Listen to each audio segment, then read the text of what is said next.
Hello everyone, this is day number 28 of your 30 days to crack CSAT program. Today we are starting with questions on order and ranking which is part of logical reasoning.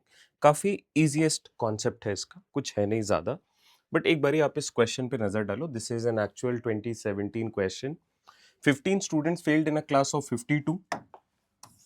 तो 52 minus 15 कर दो, because after removing the names of the failed students, we have about 37 students here.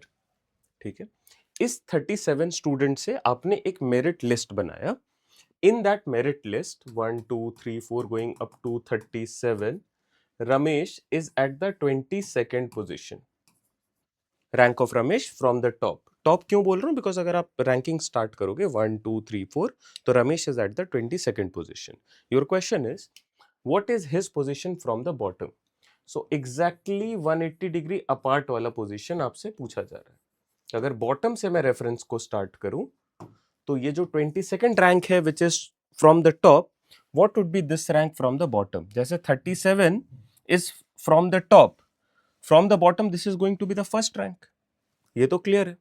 अब इसी concept पे काम करते हैं, फिर वापस इस क्वेश्चन पे आएंगे और इसको अच्छे से डिस्कस करेंगे कि क्या है यहाँ पे. चलो क्वेश्चन पे आते हैं और कॉन्सेप्ट पे आते हैं. Let's start by assuming 5 members. तो let's say these 5 members are A B C D and E. और अगर मैं इनको लेफ्ट हैंड साइड से मार्किंग स्टार्ट करूं from left hand side, so A is at the first position. From left hand side, if I start counting, A is at the first, B is at the second, C is at the third, D is at the fourth, and E is at the fifth position. क्या ये clear है? Ranks of A, B, C, D, E from left hand side. Okay, let's look at the rank of A, B, C from right hand side. So who is at the first from right? E is at the first, second, third, fourth, and fifth. अब किसी भी एक element पे आ जाओ. Let's suppose if I consider A. ए का rank from the left hand side क्या है? From the top क्या है? 1. But from the bottom A is at the last, so fifth rank.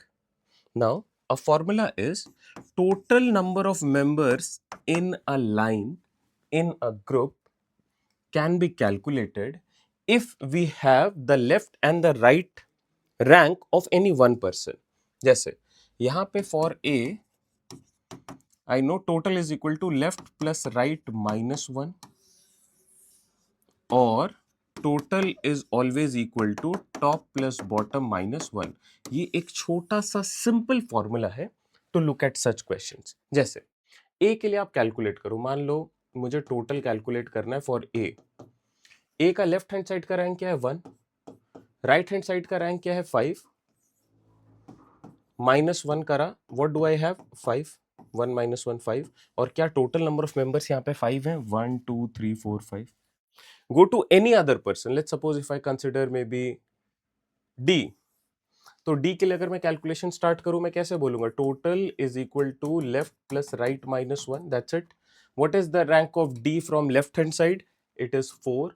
From right hand side it is 2 minus 1. So 6 minus 1 we get 5, and 5 is the total number of members in this particular line. क्या ये clear है?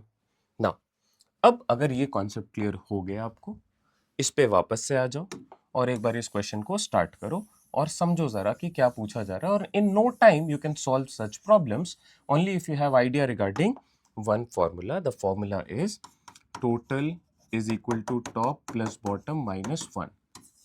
Now we had a total of 52, but in this 52 15 students who failed were removed from this list, so minus 15. Minus 15 kara, we get 37. So 37 is our actual total number. ठीक है. Rank of Ramesh is 22nd from the top. So total is 37. Rank of Ramesh from the top is 22nd. From bottom I don't know, minus 1. So what do we have? 37. 22 minus 1 is 21.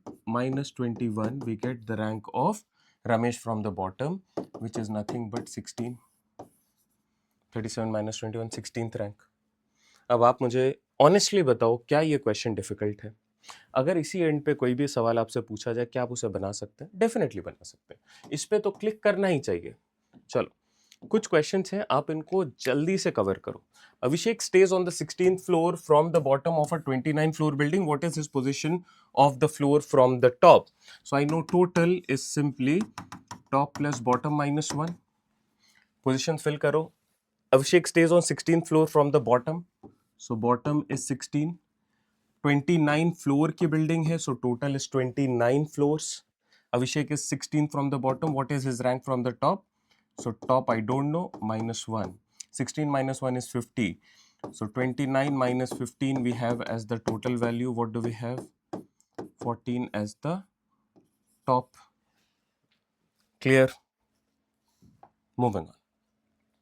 In a final list of 60 selected candidates, Vani's rank was 33rd from the top. So if we have 1, 2 going up to 60, Vani's rank was somewhere around here at 33rd. Alright. Rachel's rank was 40th from the bottom. देखो ये जो reference है ये top का reference है. Bottom से अगर मैं 1, 2, 3, 4 लिखना स्टार्ट करूं तो somewhere down the line here we would be having the rank of Rachel. ये क्लियर है? Okay. Now what could be the rank for Rachel? Rachel के लिए इफ आई कैलकुलेट क्विकली, और ये चीजें ना जल्दी करना, अभी मैं आराम से लिख रहा हूँ, आप इसे जल्दी लिखना. Total is equal to top plus bottom minus 1. Just for your clarity मैं इसे बार बार लिख रहा हूँ, बट आपको ये फॉर्मूला आता है तो आप डायरेक्टली वैल्यू से स्टार्ट कर सकते हैं. Total is 60. Rank from the top of Rachel I don't know. From the bottom I know it is 40 minus 1, so 39. 60 minus 39 we have the rank of Rachel from the top which is 21. ठीक है, ये किसका rank है? Rachel का rank है. So somewhere around here at the 21st position we have Rachel. आपसे क्या पूछा? How many candidates were between Vani and Rachel on this list? Please calculate this number and tell me क्या होगा. क्या इसका answer 33 minus 21 होगा? Yes or no? So is the answer going to be 33 minus 21 which is basically 12? Is this the correct answer? सोच के बताओ जरा. अगर आप ये बोल रहे हो तो यहाँ पे आप मिस्टेक कर रहे हो. Why? I'll tell you. देखो 1, 2, 3, 4, 5 and these are elements A, B, C, D, E. आपसे मैं पूछ रहा हूँ how many students are between the first and the fifth person. तो क्या आप यहाँ पे ऐसे बोलोगे 5 minus 1 which is 4? Because अगर आप ये बोल रहे हो तो these are not 4. In between these two persons there are only 3 persons. ये बात समझ में आ रही है? क्लियरली आप देख सकते हो there are just 3 members between these two members. So 5 minus 1 करने पे I would be getting a different result. तो obviously you have to keep this into consideration. तो यहाँ पे ये नहीं होगा because if someone is actually sitting at the 21st rank, then from 22nd, 23rd we can go up to 30. फिर 31 भी आएगा, 32 भी आएगा, 33 नहीं आएगा because this is where Vani is occupying this rank. 21st is being occupied by Rachel. So how many members are there? 9 members here and 2 members here. 9 plus 2, 11 members is your correct answer. तो एक छोटी सी चीज थी जहां पे आप you can go wrong. That we have already discussed. कि कभी भी आपसे ऐसा कुछ पूछा जाए तो just focus on कि आपसे क्या पूछा जा रहा है, रैंक्स क्या हो सकते हैं इन बिटवीन. अगर वो पार्ट क्लियर है तो आपका सोल्यूशन कभी भी इस पे दिक्कत नहीं आनी चाहिए. Okay, moving on. A question on data sufficiency but asked as part of order and ranking. What is Palak's rank from the top in a class of 50 students? So there are a total of 50 students, 1, 2, 3 going up to 50. This is rank from the top. What is the rank of Palak? This is what we need to figure out. Okay, data sufficiency पे I guess you have a rough idea कि आपको statement 1 से इसको solve करने की कोशिश करनी है. क्या हो पा रहा है देखो. There are 10 students between Palak and Charvi. Palak और चारवी के बीच में देयर आर 10 स्टूडेंट्स. बट क्या इससे आप ये आइडेंटिफाई कर रहे हो what is the rank of Palak? No. So this statement is not self sufficient. Next, Charvi is 16th rank from the top. Charvi is 16th. So somewhere around here at the 16th position we have Charvi. पूछा क्या है? What is Palak's rank? Palak का rank तो given नहीं है, तो क्या इससे आपका आंसर बन रहा है? डेफिनेटली इससे भी नहीं बन रहा. अब both of these statements individually are not sufficient to help you understand the problem. So when you have this, you have the liberty of combining the data. तो आपने दोनों स्टेटमेंट्स को कंबाइन करा, अब क्या आउटपुट निकल के आएगा? Charvi is at 16th and there are 10 students between Palak and Charvi. So one of the ranks of Palak would be here and in between there would be 10 members, or Palak could also be occupying this seat and here there would be 10 members. क्या ऐसा हो सकता है कि from the top Palak could be at this position as well as this position? So we are not getting a definite result and therefore I'll rule this out and I'll say even after combining I'm not able to answer this. So neither 1 nor 2 is sufficient to answer the question. Option D is our correct fit. But इसी question पे मैं पूछूं कि what are the possible ranks of Palak, तो ये rank और ये वाला रैंक क्या होना चाहिए? आप कमेंट करके बताओ, जल्दी से सोच के बताओ। If someone is at the 16th position और 10 members in between these two members हैं, तो क्या ये वाला रैंक 6 होगा? सोच के बताओ। अगर ये 6 है तो 7 8 9 10 4 मेंबर्स हो गए, फिर 11 12 13 14 15 5 मेंबर हो गए। क्या इस पे बैठ पा रहा है 10 members in between these two? No. So what you need to do, 11 to 15 we have 5 members, 5 members इस तरफ भी होने चाहिए, तो 6 7 8 9 10, this rank is actually 5th rank. Only then this could be solved. Now moving forward, what should be the rank of Palak here? So 17 18 19 20, 4 members, 21 to 26, 6 more members, this should be 27. So these are the two possible ranks and thereby they'll have 10 members in between them. ठीक है, चलो, I guess this is again clear. So we had a rough idea regarding, questions on order and ranking. Let's look at few questions on puzzles and with that we'll try to wrap this up. एक कुछ important aspect पे based है, एक बार ही देख लो. This is also a PYQ question. इसको solve करने का एक simple सा trick है. क्या है वो? Grid method पे काम करेंगे अभी. A, B, C, D, E belong to 5 different cities. These cities are P, Q, R, S and T and not necessarily in that exact order कि A और P का कनेक्शन है, B और Q का कनेक्शन है, not necessarily. Each one of them comes from a different city. ये बहुत ही important line है. ये इंडिकेट कर रहा है कि there are 5 members, they belong to 5 different cities and every member would be fixed with one city. So it is one on one coding. मतलब अगर मैं बोल रहा हूं कि A belongs to city P, अब क्या A कभी भी Q, R, S और T पे बिलोंग कर सकता है? नहीं कर सकता. Each member comes from a different city, one on one coding. So if I'm sure about any one person, that one person cannot belong to any other category. ये clear है? इसी कॉन्सेप्ट को अच्छे तरीके से यहाँ पे पुट करके सॉल्व करने की कोशिश करते हैं. समझना, if it is a question on grid and one-on-one coding, then what we can do, we can write maybe A, B, C, D and E and then we have P, Q, R, S and T.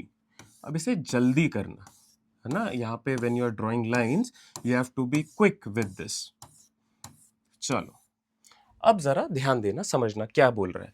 B and C do not belong to Q. B and C do not belong to Q. तो यहां पे cut कर दो.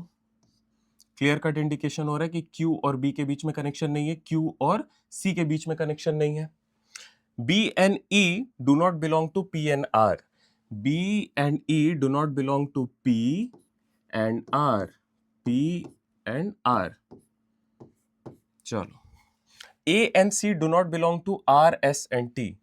A and C do not belong to R, S and T. R, S, T, R, S, T. अब क्या कुछ data निकल के आ रहा है? देखो, आपने बस अभी क्वेश्चन को फॉलो किया था, जो डेटा गिवन था आप उस पर काम करना स्टार्ट करते हो and by doing so you get some connection. What is that connection? C does not belong to Q, R, S or T, so C will definitely belong to P. तो अगर C P पे belong कर रहा है, can P be associated with any other person? No. तो as soon as you have a tick mark, आप horizontally और vertically सारे elements को cancel out कर सकते हो, because since P is associated with C, P cannot be associated with A or D. The concept clear है ना? अगर A किसी एक एलिमेंट के साथ कनेक्टेड है, अब वो और कहीं पे कनेक्टेड नहीं हो सकता। So with a tick mark that you get, आप हॉरिजॉन्टली और वर्टिकली चीजों को एलिमिनेट कर सकते हो। अब आप देखो, जैसे आपने ये करा तो ए के पास आपके पास एक एलिमेंट आ रहा है, एक ब्लैंक स्पॉट आ रहा है, तो A would be belonging to Q. Now Q can not be associated with D और ई, और इसको देखने का तरीका क्या है, ऐसे ही टिक मार्क हुआ, आप इसे इस तरीके से और इस तरीके से कैंसिल आउट कर दो। कैंसिल आउट कर दिया।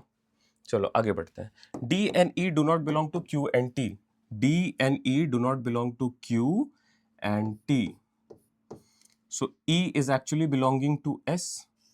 यहाँ पे अगर टिक मार्क आया है तो ये पूरी तरीके से कैंसिल आउट हो जाएगा, और जैसे ये कैंसिल आउट होगा तो ये कुछ टिक मार्क्स आ जाएंगे। Now you know what is how they are actually related with one another. Clear है? अब आपसे कुछ भी पूछ लिया जाए, you would be able to answer it. Which of the following is not correct? C belongs to P. C belongs to P, this is correct. D belongs to R. D belongs to R. This is also correct. A belongs to Q. A belongs to Q. This is also correct. B belongs to S. B belongs to T. यहाँ पे given है S. So this is not correct. और ये मेरे लिए correct answer है. Clear है? Now, when you have this graph with you, इस पे बेस्ड कुछ भी सवाल आ जाए आप बड़े आराम से बना सकते हो, और इस ग्राफ को बनाने में ज़्यादा, इस ग्रिड को पर्टिकुलरली बनाने में ज़्यादा टाइम नहीं लगता है. Hardly it is done in a minute.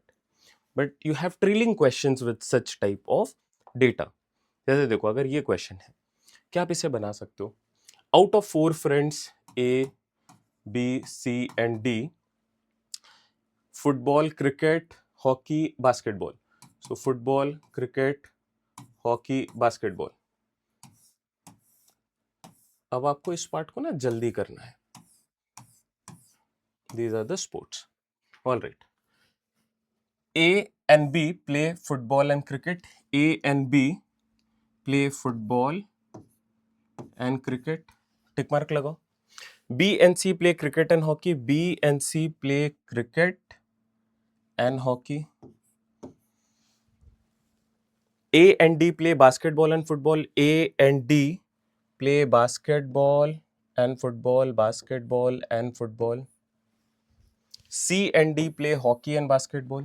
C and D play hockey and basketball. Okay. अब ये आपने नॉर्मली बस इसको प्लॉट किया डेटा को. अब क्वेश्चन को पढ़ो. Who does not play hockey? Hockey कहाँ पे? ये रहा hockey. Who does not play hockey? A. Option D is your correct fit. Who does not play basketball? तो बोलोगे B. Who does not play football? तो आप बोलोगे C. Who does not play cricket? तो आप बोलोगे डी. क्लियर है? Who plays football, hockey and basketball? Who plays football, hockey and basketball? ये तीनों का कनेक्शन यहाँ पे तो नहीं आ रहा है, यहाँ पे भी नहीं आ रहा है, यहाँ पे भी नहीं आ रहा है. Football, hockey and basketball is being played by D. Option A, D is our correct fit. तो ऐसे क्वेश्चन में it does not take much time, but आपको इस तरीके के क्वेश्चंस को डेफिनेटली अटेम्प्ट करना चाहिए. Try this. It's again on easier and. ज़्यादा कुछ है नहीं, आपको बस डेटा को प्लॉट करना है और बस सॉल्व करना है क्या बोला जा रहा है, कंक्लूजन यहाँ से ड्रॉ करना है. Geeta is older than her cousin Meena. So Geeta is actually older than her cousin Meena. Meena's brother Bipin is older than Geeta. So Bipin को मैं यहाँ पर रख रहा हूँ, और जब मैं इस तरीके से कुछ भी प्लॉट कर रहा हूँ, it gives me an idea that Bipin is the eldest of them and Meena is the youngest of them. इस तरीके से 3 एलिमेंट प्लॉट हो गए.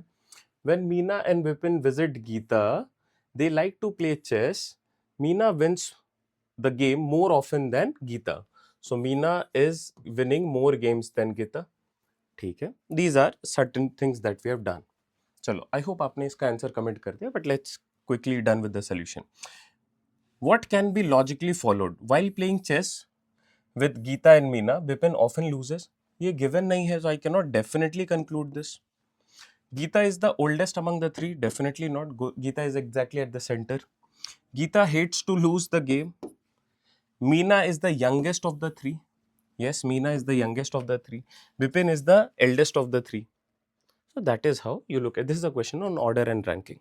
ठीक है, आप किस तरीके से ऑर्डर कर रहे हो एलिमेंट्स को, उसके बेसिस पे रैंक भी कर रहे हो, एल्डेस्ट, यंगेस्ट, और फिर जो डेटा गिवन है आप उस पर काम कर रहे हो. So with this we have completed day number 28. 2 more days to go, and with that we would be wrapping up your 30 days to crack CSAT program. Do let me know अभी तक आपको कुछ हेल्प हो रहा है, नहीं हो रहा है. Also this is our Telegram channel. Plus we would be providing one CDS expected playlist. आप उसे देख लेना, एक पर्टिकुलर वीडियो होगा, and we would be trying to bring some more expected scenario questions for you all from now onwards. तो उनको भी आप अच्छे से फॉलो कर लेना. Alright, as per 2027 students who are targeting 2027, we have started with our enrollment. If you wish to enroll with the expected offer price, you can get in touch with us on this WhatsApp number. Alright, thank you everyone. Take care. Bye bye. Happy learning.